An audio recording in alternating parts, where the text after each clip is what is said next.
Bonjour à tous, bienvenue à notre session en direct. Mon nom est Sarah Berkane, je suis coordonnatrice des relations membres pour le groupe Entreprises en santé et je suis en compagnie de nos trois invités du jour. Alors avant de vous les présenter, je vous rappelle que vous pouvez commenter ou poser vos questions en direct et je me ferai un plaisir de les adresser donc à nos invités. Alors, tout d'abord, nous avons notre première invitée du jour, c'est Corinne Voyer, directrice de la Coalition québécoise sur la problématique du poids, parrainée par la SPQ. La SPQ, l'Association pour la santé publique du Québec. Bonjour Corinne, ça va bien? Bonjour, très bien, merci. Donc, Alors, peut-être, j'ai je vous laisse aller. Oui, on reviendra sur qu'est-ce que la Coalition québécoise sur la problématique du poids pour expliquer à nos internautes ce que c'est. Alors avant d'y revenir, j'ai le plaisir d'accueillir notre deuxième invité qui est Muriel Vrins, gestionnaire de programme alimentation institutionnelle chez Équiterre, qui est bien connue ici au Québec. Bonjour Muriel, ça va bien? Bonjour, oui, très bien, merci. Alors, Muriel, on reviendra à vous aussi pour nous parler d'Équiterre tout à l'heure. J'ai donc le plaisir d'accueillir notre troisième invité aujourd'hui, qui est Dr Claudel Pétrin-Desrosiers, président de l'Association québécoise des médecins pour l'environnement, la QME. Bonjour Claudel, ça va bien? Oui, merci. Alors, Claudel, vous nous expliquerez tout à l'heure très rapidement ce que c'est la QME. Donc aujourd'hui, nous allons parler d'un sujet intéressant et voir quel est le lien avec la promotion en santé mieux-être en milieu de travail. Alors, je vais commencer par vous, Claudel, si vous le voulez bien. Donc, vous allez nous présenter rapidement ce que vous faites, mais aussi nous dire quels sont les impacts, enfin, quel est le lien, en fait, par rapport à ce que vous faites et la promotion santé mieux-être en milieu de travail. Oui, ben en fait, l'Association québécoise des médecins pour l'environnement est la branche provinciale d'une organisation canadienne qui s'appelle l'Association canadienne des médecins pour l'environnement, qui existe depuis 1993. Au Québec, on regroupe des centaines de médecins qui sont interpellés par les enjeux de santé environnementale. Et c'est assez large, mais dans un contexte de crise climatique planétaire, il y a beaucoup de liens à faire entre la santé et l'environnement. On le sait que la crise climatique, c'est la plus grande menace à la santé du 21e siècle. Ça a été bien démontré, bien étudié. L'Organisation mondiale de la santé l'a déclaré en 2018. Ce qu'on sait par contre aussi, ce que la recherche puis que la science nous montre, c'est que si on s'attaque de façon intelligente et ambitieuse au changement climatique, on a le potentiel d'améliorer la santé de tout le monde à travers le monde. Et c'est ce qui motive notre travail à l'Association québécoise des médecins pour l'environnement. On parle de verdissement urbain, on parle de pesticides, on parle de crise environnementale, on parle d'accès à la nature. On touche une multitude d'enjeux, mais qui finalement impactent directement les gens. Et en milieu de travail, bien, les entreprises font partie, sont des acteurs sociaux comme beaucoup d'autres organisations, comme le gouvernement, comme les instances politiques, comme les groupes communautaires. Et devant une menace qui est aussi grande pour notre santé, je pense qu'on a une responsabilité collective de faire notre part. Les entreprises jouent un rôle déterminant et c'est possible, puis on aura la chance d'y revenir un peu plus, mais de faire notre part de façon positive, que ce soit en travaillant directement dans le milieu de la santé ou en offrant des environnements qui sont plus favorables à nos employeurs. Il y a eu quelques études aussi qui ont regardé l'impact directement des changements climatiques sur la santé des travailleurs. Il faut comprendre que les changements climatiques, c'est des amplificateurs de risques. Ça vient modeler la santé de plusieurs façons. Vagues de chaleur, augmentation de la mortalité au niveau des maladies cardiaques, des maladies pulmonaires, la pollution, qui est en fait une des causes des changements climatiques, contribue aussi à des espèces d'états inflammatoires systémiques qui sont dangereux, qui promouvoient l'apparition de certaines formes de cancer. On parle d'inondation. Bref, les exemples, il n'en manque pas. Et les travailleurs, surtout ceux qui travaillent à l'extérieur, sont à risque des changements climatiques plus qu'une population générale. Donc, c'est un peu les liens que nous, on fait. Il y a des rapports qui ont été écrits dans les dernières années au Québec là-dessus, mais on pense juste à la chaleur extrême. En 2018, on a eu un super triste exemple à Montréal quand même, mais on a eu une vague de chaleur qui a fait près de 90 décès dans la province, puis c'est probablement une sous-estimation. Mais des phénomènes météorologiques extrêmes comme ça, bien, il va en avoir plus, il va en avoir plus souvent, puis ils vont être plus intenses. Et quand on travaille à l'extérieur, bien, on peut être certain que ça vient jouer sur notre santé, ça crée des états de déshydratation, ça vient poser un risque sur un stress important sur notre corps, puis on peut plus ignorer, on peut plus l'ignorer. En fait, finalement, on a des gens qui meurent à cause des changements climatiques ici même au Québec, là. Donc, nous, c'est ce qui préoccupe beaucoup à l'ACMI puis qui motive un petit peu notre action aussi pour qu'on s'assure que les préoccupations en santé environnementale soient entendues au niveau des sphères politiques. Merci beaucoup, Claudel. Donc, vous avez décrit un certain nombre d'impacts des changements climatiques donc, sur la santé des travailleurs. Vous avez parlé de chaleur extrême. À l'opposé, au Québec, on peut parler de froid extrême et de tempêtes de plus en plus importantes. Et effectivement, on voit beaucoup d'impacts. Quels sont les autres impacts que vous pourriez décrire sur la santé des travailleurs? Est-ce que vous avez d'autres exemples concrets de ce que vous observez? Il y a de plus en plus aussi une augmentation de certaines maladies infectieuses qui sont transmises par les insectes. Au Québec, on a noté une progression de la maladie de Lyme parce qu'on crée avec le réchauffement climatique des espèces de conditions qui sont plus favorables à la propagation de certaines maladies. La maladie de Lyme en est une au Québec. À travers le monde, on a vu une augmentation de la fièvre dengue. Dans les 10 dernières années, on a eu les 9 années les plus profitables à la maladie, puis c'est une maladie qui est dangereuse. Évidemment, ce n'est pas quelque chose qui menace demain le Québec, mais dans une perspective où on ne sait pas à quel point on agit de façon efficace contre les changements climatiques actuellement. C'est des choses qu'il faut considérer. Fait, oui, il y a les maladies infectieuses, il y a la chaleur extrême, il y a les inondations. Et après, il y a toutes les conséquences un peu collatérales ou en fait les causes des changements climatiques qui sont modelables aussi. Puis je pense que Corinne en reparlera, mais tout ce qui est transport de vie, transport actif, mode de vie sain, accès au verdissement dans les villes, les arbres, on aura la chance d'y revenir, mais sont d'excellents agents qui captent la pollution. Et la pollution est très toxique. Puis en fait, avec les véhicules, on en produit encore plus. Fait il y a plein de petits liens qu'on peut faire ici et là. Mais je pense qu'il faut comprendre que les changements climatiques vont modifier tout. Ils modifient déjà tout ce qu'on connaît de notre façon dont la société fonctionne. Et les travailleurs constituent une portion tellement importante de notre société qu'on n'a pas le choix de les considérer. Puis les entreprises, en étant à la fois des employeurs et des acteurs dans une société économique, sont aussi potentiellement des agents qui pourraient aider. Et je pense qu'on doit les voir comme des alliés. Et à ce sens, une responsabilité un petit peu sociale et qui doit se faire par les différentes entreprises pour justement permettre d'être des agents qui sont positifs et non des agents qui pourraient nuire ou maintenir une forme de statu quo qui est non profitable. Tout à fait. Merci beaucoup, Claudel. Alors, Corinne, justement, que fait votre organisation? Est-ce que vous pouvez nous en dire quelques mots?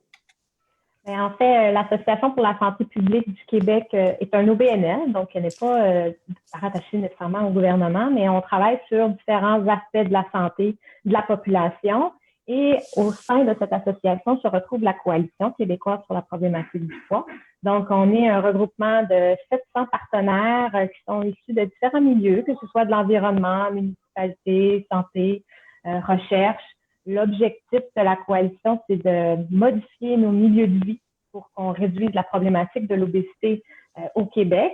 Et on passe beaucoup nos messages à travers les véhicules politiques parce qu'on cherche à changer l'environnement. Donc, c'est un processus décisionnel. On ne dit pas aux gens qu'il faut qu'ils mangent plus des fruits et légumes ou qu'ils soient plus actifs. La plupart de la population est déjà au fait, mais ce qu'on veut, c'est les moyens de pouvoir opérer ces changements-là. Donc, c'est la mission sommaire de la coalition. Et dans la problématique d'aujourd'hui au niveau des environnements, même des changements climatiques, ce qu'on se rend compte, c'est que toute l'urbanisation des villes, toute la transformation alimentaire qui vient avec un lourd bagage au niveau des impacts environnementaux, mais ont aussi des impacts sur la santé, donc qui se retrouvent avec des facteurs qui sont communs. Donc, agir sur, par exemple, Claudel le nommait, agir sur les déplacements, ça va être gagnant autant sur la santé que sur l'environnement. Donc, ce sont là où il y a des éléments communs. On travaille beaucoup depuis plusieurs années sur tout l'aspect alimentaire au niveau de la saine hydratation. Les boissons sucrées ont un impact environnemental très important. Ce sont des bouteilles à usage unique de plastique. Il y a du gaspillage d'eau qui se fait, il y a des gaz à effet de serre pour le transport. Donc, il y a toute une chaîne de transformation. Et ça a un impact très important sur la santé, sur différents problèmes comme l'obésité, le diabète de type 2, la carie dentaire, certains cancers, maladies cardiovasculaires. C'est un produit qu'on surconsomme et qui est pas banal. On a l'impression que, soit de temps en temps, c'est correct, mais à tous les jours, ça devient problématique. Et donc, on réunit souvent dans notre discours les gains, autant au niveau des changements climatiques que de la santé. Très intéressant, Corinne. Alors, pour aller un peu plus loin, en quoi l'obésité et les changements climatiques sont d'un même combat et quelles sont les solutions communes? Ben, en fait, une des grosses batailles où on peut avoir des gains profitables, c'est tout au niveau de la transformation de nos systèmes de transport. Donc, quand on pense à que chaque travailleur prend son auto pour aller travailler, on n'est pas dans un mode de déplacement ou une mobilité qui est durable. En plus, on le voit que les gens qui vont passer presque 1 heure en voiture augmentent presque de 60% leur risque de développer une obésité. Donc, l'idée, c'est d'encourager des transports collectifs et des transports actifs pour aller travailler. C'est une façon de pouvoir facilement intégrer l'activité physique au quotidien. Les gens qui vont prendre l'autobus, souvent, vont prendre un 15 minutes pour se rendre jusqu'à l'arrêt, un autre 15 minutes pour se rendre au travail. Donc, puis c'est un cumul au final d'activité physique qui peut aller jusqu'à 30 minutes dans la journée facilement. Il y en a même qui vont aller chercher un 45 minutes juste en déplacement actif.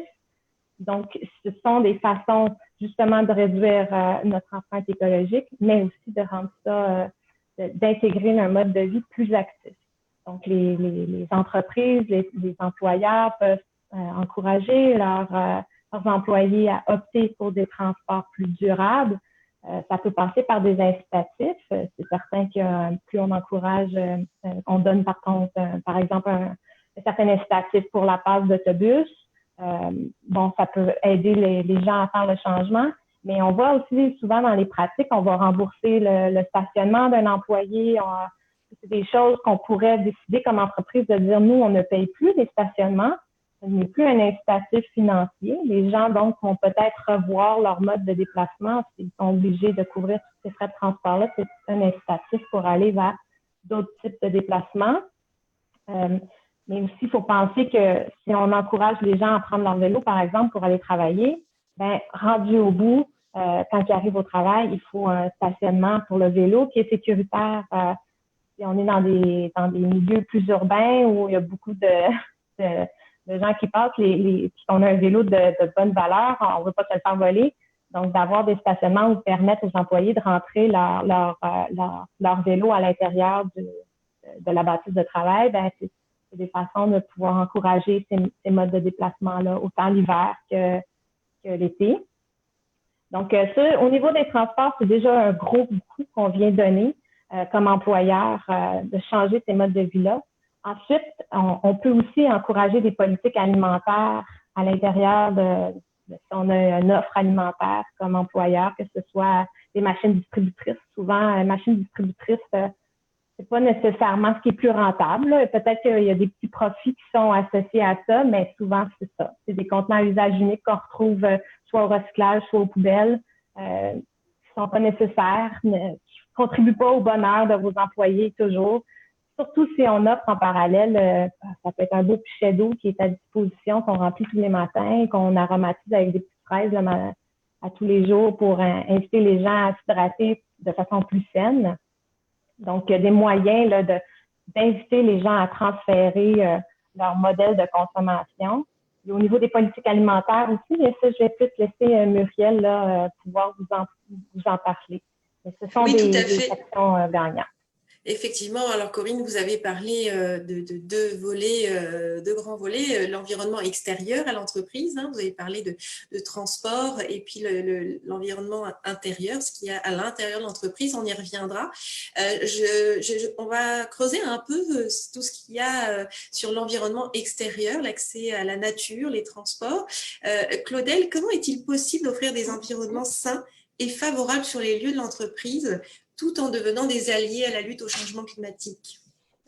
Corinne en fait mention de quelques-uns, là, mais juste le fait d'offrir la possibilité ou d'encourager, de rendre le choix facile en fait pour les employés d'utiliser des modes de vie, des modes de transport actifs, les stationnements de vélos à proximité, des places pour mettre les vélos de façon protégée, sécuritaire, des espaces de déplacement, des trottoirs élargis. On parle même, éventuellement, on parle d'électrification des véhicules, mais c'est pas tous les emplacements qui ont des bornes de recharge électrique. Fait, ça, c'est des petits gestes qui peuvent contribuer, faire en sorte que la personne va se dire, bien, finalement, c'est peut-être plus simple ou j'ai une place pour ma voiture électrique, je vais favoriser un choix comme ça. Fait que ça, c'est des petits trucs qui peuvent être faits au niveau de l'environnement extérieur.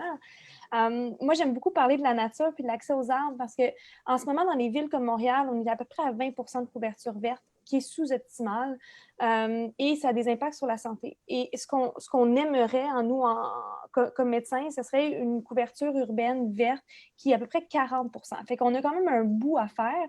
Et les avantages de ça, c'est que ça réduit beaucoup, beaucoup de façon globale, beaucoup de maladies cardiovasculaires. On en a mentionné quelques-unes, mais les diabètes, les maladies de cœur, les AVC, des trucs comme ça. Et ce qu'on sait, c'est que ça augmente aussi l'indice de bien-être, ça diminue l'anxiété, ça diminue le stress. Il y a des super études qui ont été faites là, en Europe qui ont plus ou moins établi qu'un adulte, s'il passait à peu près 2 heures et demie par semaine dans un espace vert, ça n'a pas besoin d'être en train de faire de la randonnée en Estrie ou dans Charlevoix, ça peut être dans un parc urbain ou dans un milieu vert à Montréal ou dans les villes. On agit sur sa santé, on améliore son bien-être, on améliore sa santé. Mais ça, c'est facile à faire. Puis des arbres, ben oui, il y a différentes façons d'en planter. C'est pas juste d'en mettre partout, mais on parle de pistes cyclables, on parle de ruelles vertes, on parle de toits verts. Il y a différentes façons d'amener la verdure. Puis je pense qu'une entreprise peut se poser la question sur est-ce que je peux améliorer la verdure au pourtour, dans l'entrée, dans les cours intérieurs, dans les cours extérieurs, sur les toits. Ça, c'est des belles réflexions à avoir. Puis ça augmente aussi le sentiment d'attachement. Ça rend le milieu plus beau. On parle à par exemple, des jardins communautaires, mettre des fleurs. Ça rend le milieu intéressant. On se sent bien quand on le voit. Ça a été démontré. Puis, ce qui serait intéressant à considérer, qui est peut-être moins dans l'environnement extérieur en tant que tel, mais dans la gestion de l'entreprise, il y a plein de décisions qui peuvent être prises différemment. Un des grands pollueurs, une des grandes causes de pollution, c'est tous les systèmes de climatisation puis de réfrigération. Fait que, quand on construit une nouvelle bâtisse ou quand on pense à comment on peut conserver l'énergie plus efficacement, il faut se poser la question, est-ce qu'on peut choisir des matériaux qui sont moins énergivores, qui vont demander moins de consommation de climatisation centrale? Ça va avoir un impact sur la pollution environnante, puis ça pourrait même diminuer les potentiels îlots de chaleur. Ça, c'est un aspect. Il y a plein de petites décisions comme ça. Un autre sur lequel je pensais récemment, j'ai fait une étude il y a 1 an, on a fait un gros congrès international, puis on s'est dit d'où viennent les émissions de gaz à effet de serre.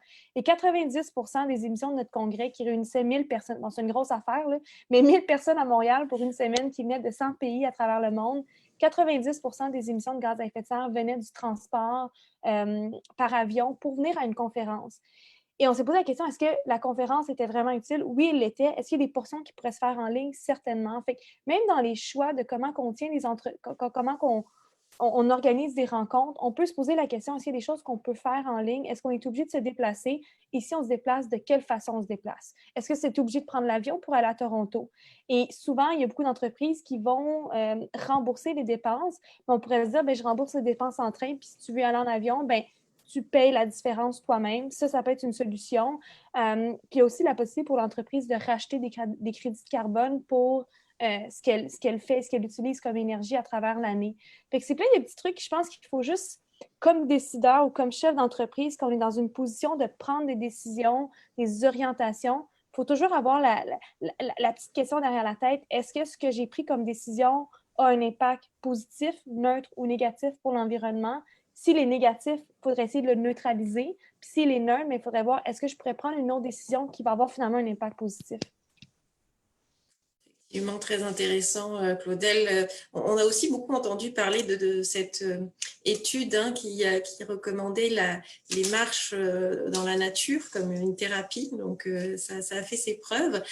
Corinne, est-ce que vous voulez compléter quelque chose par rapport à l'environnement extérieur, les solutions qu'est-ce que ça apporte le transport et quels sont les avantages pour une entreprise? Est-ce que vous aimeriez apporter d'autres exemples?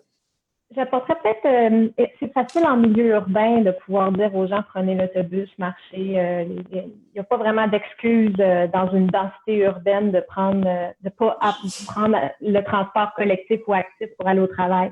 En région, c'est peut-être plus compliqué ou dans des banlieues où le système de transport n'est pas aussi efficace. Mais ça ne veut pas dire qu'il n'y a pas moyen de réduire quand même le nombre de véhicules qui se déplacent pour aller à l'usine, par exemple. Il y a des moyens de faire du covoiturage.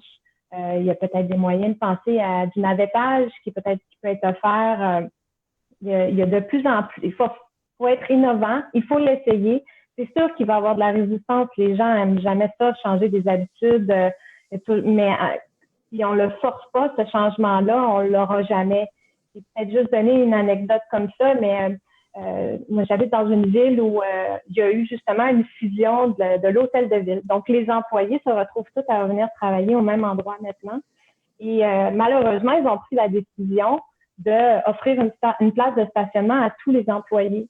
Et là, ils sont en train de détruire des espaces verts en ce moment pour offrir des places de stationnement, chose qu'on ne devrait plus voir aujourd'hui.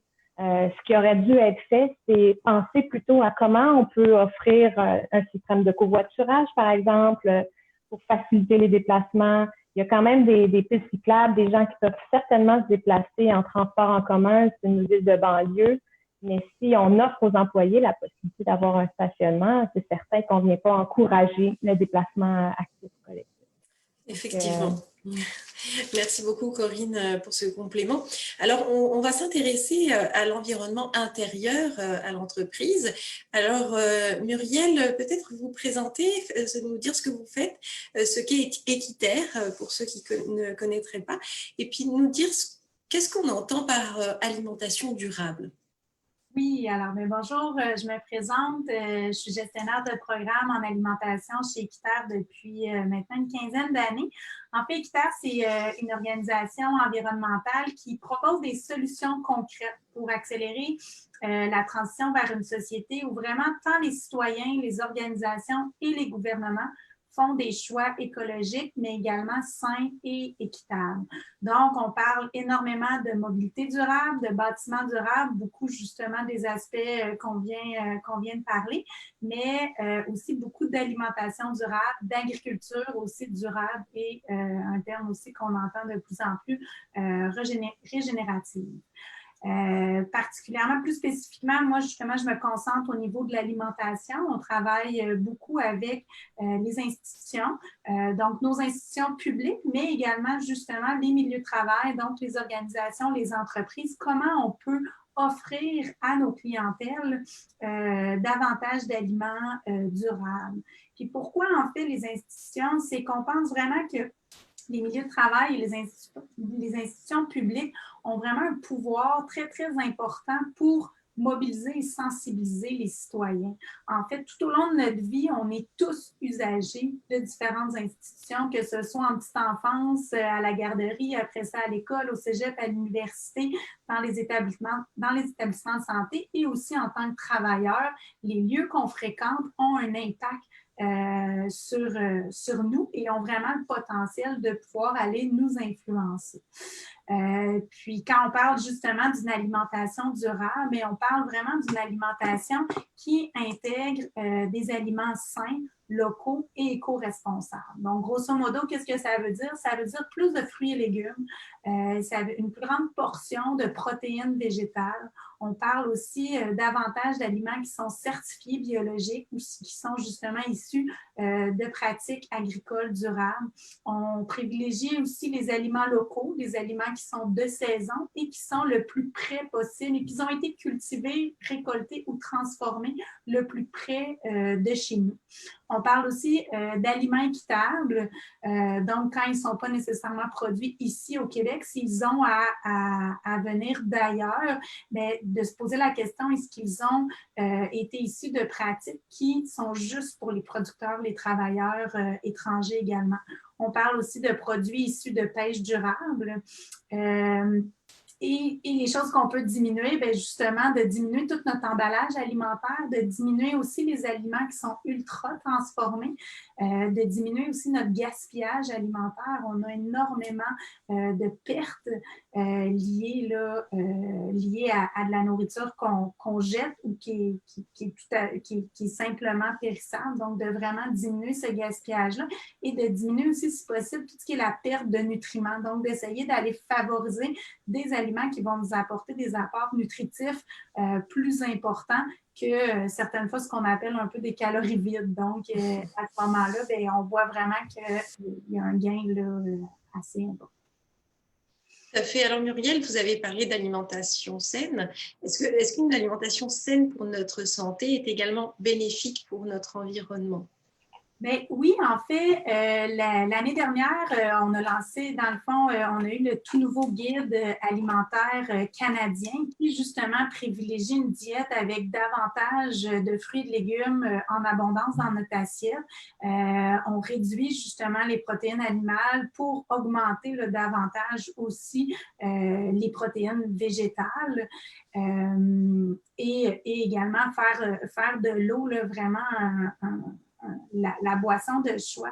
Puis, parallèlement à la sortie du nouveau guide alimentaire canadien, il y a aussi une étude, le rapport Eat Lancet, qui a également émis quelle serait la diète, quelle est la diète, en fait, la plus environnementale. Donc, il y a vraiment un impact bénéfice au niveau de l'alimentation. Et quand on compare l'assiette, c'est sensiblement la même chose. Donc, vraiment une diète avec beaucoup plus de fruits et légumes, beaucoup plus de protéines végétales et moins de protéines animales a aussi un impact vraiment important au niveau de l'alimentation, au niveau de l'environnement. On parle entre autres réduction des émissions de gaz à effet de serre énormément.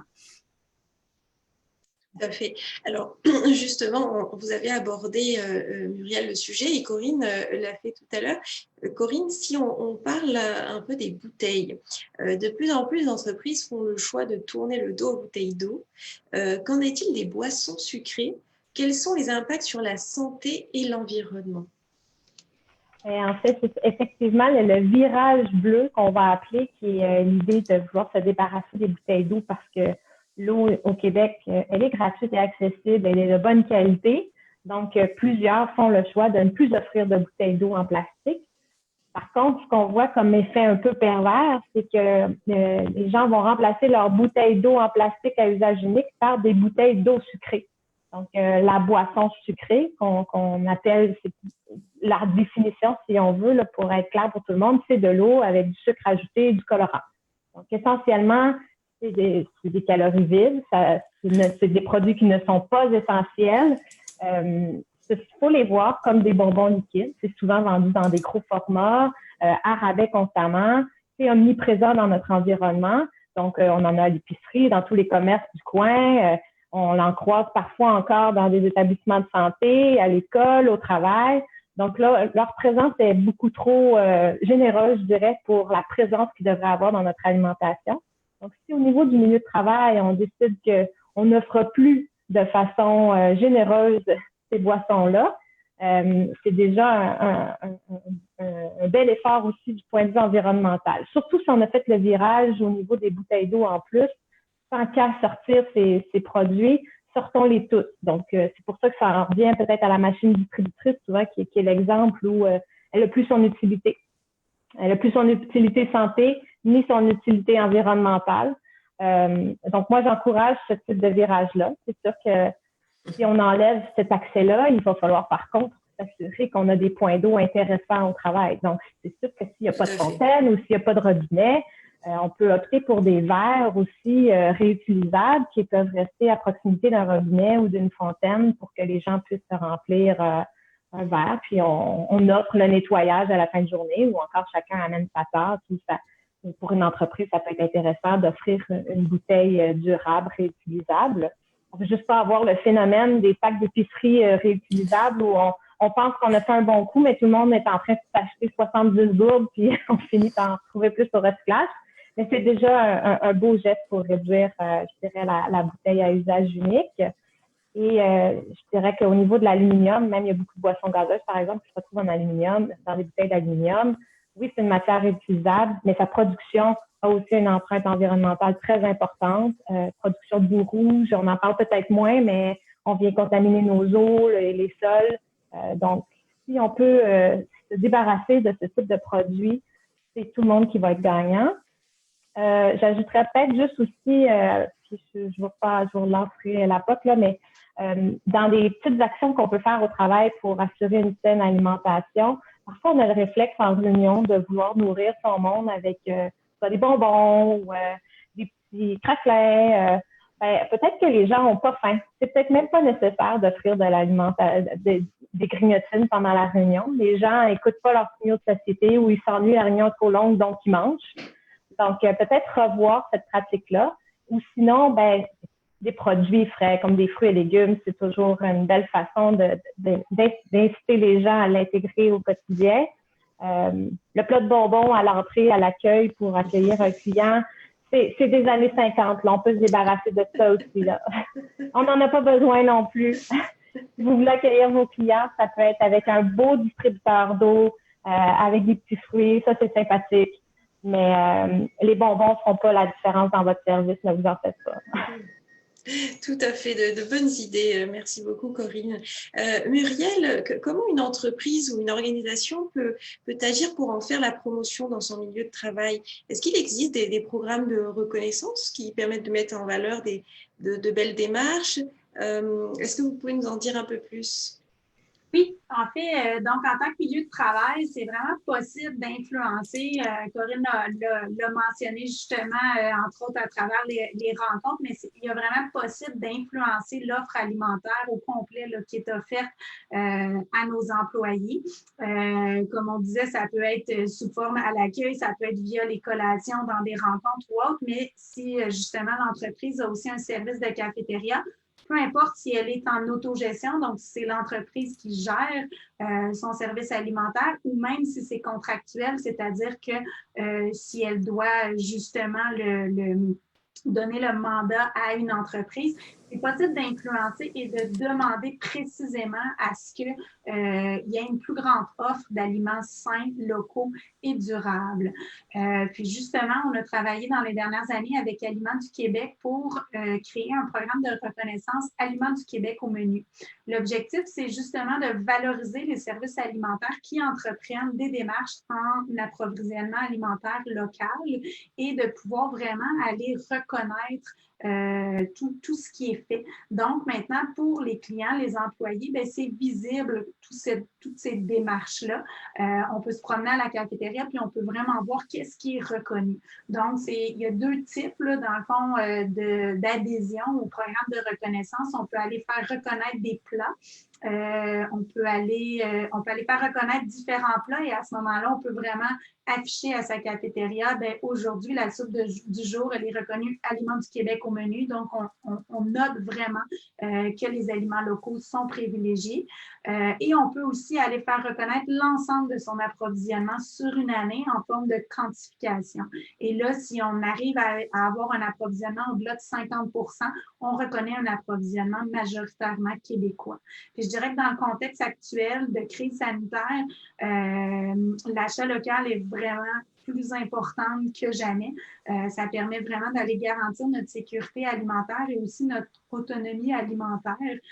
Ça permet d'encourager justement les producteurs agricoles, les transformateurs artisans aussi de chez nous qui sont essentiels et qu'on doit justement maintenir et préserver au Québec. Donc, je pense que c'est vraiment un geste qu'on peut faire de l'augmenter et par cette reconnaissance-là, donc Aliments du Québec au menu, vous pouvez aller trouver là, plein d'informations directement sur le site Internet. Il y a présentement 163 organisations et institutions qui sont reconnues à travers la province. Il y a une petite carte et on les voit. On a plein de milieux de travail.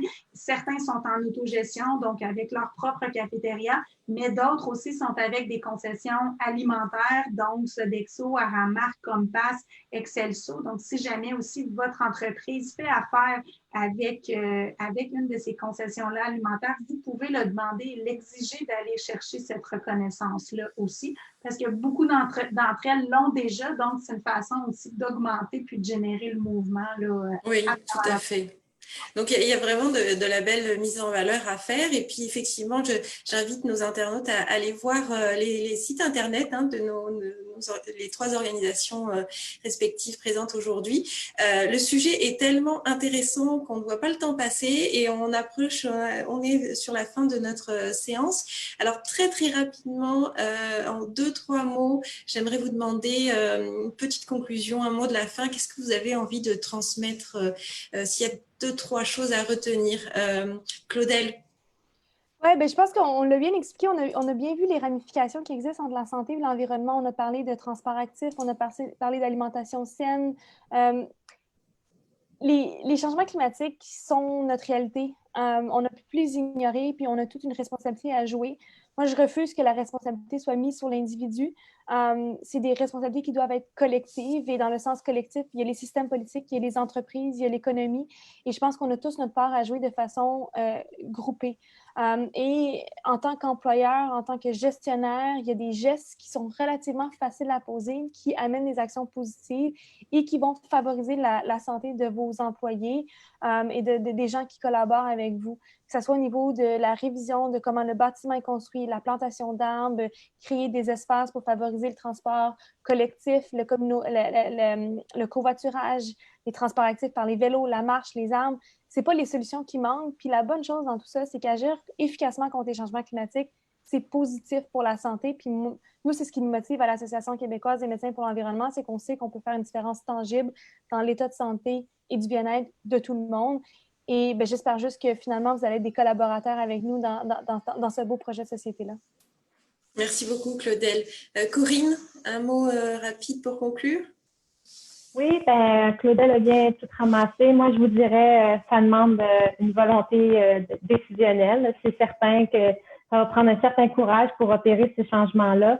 C'est faisable. La coalition travaille sur des outils en ce moment, beaucoup au niveau des municipalités. Certains viendront prochainement au niveau du milieu de travail. Des fois, ça demande, si vous avez besoin d'un petit coup de pouce, des organismes comme nous qui sommes disponibles pour vous aider dans votre argumentaire, pour mieux le faire passer auprès des employés. Mais si on ne le fait pas aujourd'hui, on ne le fera pas demain. Donc, c'est le temps maintenant d'agir. Ça fonctionne. Et puis, des fois, il faut juste donner un petit coup, le passer cette étape-là. Puis, la coalition peut vous aider dans ces démarches-là, certainement. Merci beaucoup, Corinne. Muriel, un mot de la fin? Oui, mais en fait, pour compléter un peu les mots justement que mes deux collègues ont mentionnés, j'ai envie d'utiliser une phrase de Gandhi que j'aime beaucoup, c'est « Nous devons être le changement que nous voulons voir ». Puis je pense qu'en tant que milieu de travail, en tant qu'organisation, on a ce pouvoir-là d'intégrer justement ces changements-là pour pouvoir aller mobiliser, sensibiliser l'ensemble des citoyens et de nos sociétés. Donc, on peut le faire, comme Corinne le mentionnait, puis je pense qu'on a même un rôle important à faire en tant que société. Merci beaucoup, Muriel. J'aime beaucoup cette citation également. Mais un grand merci à vous trois pour ces beaux messages pleins d'espoir et ces conseils très pratiques et très concrets pour les entreprises et les employés. C'est effectivement une responsabilité partagée. Alors, je vous souhaite une très, très bonne journée. Merci à nos internautes de nous avoir suivis. N'hésitez pas à contacter le groupe Entreprises en Santé si vous avez des questions sur nos activités. Et j'espère vous revoir après l'été pour de prochaines vidéos en direct. Voilà, un grand merci, une belle journée, prenez soin de vous, à bientôt, au revoir. Merci.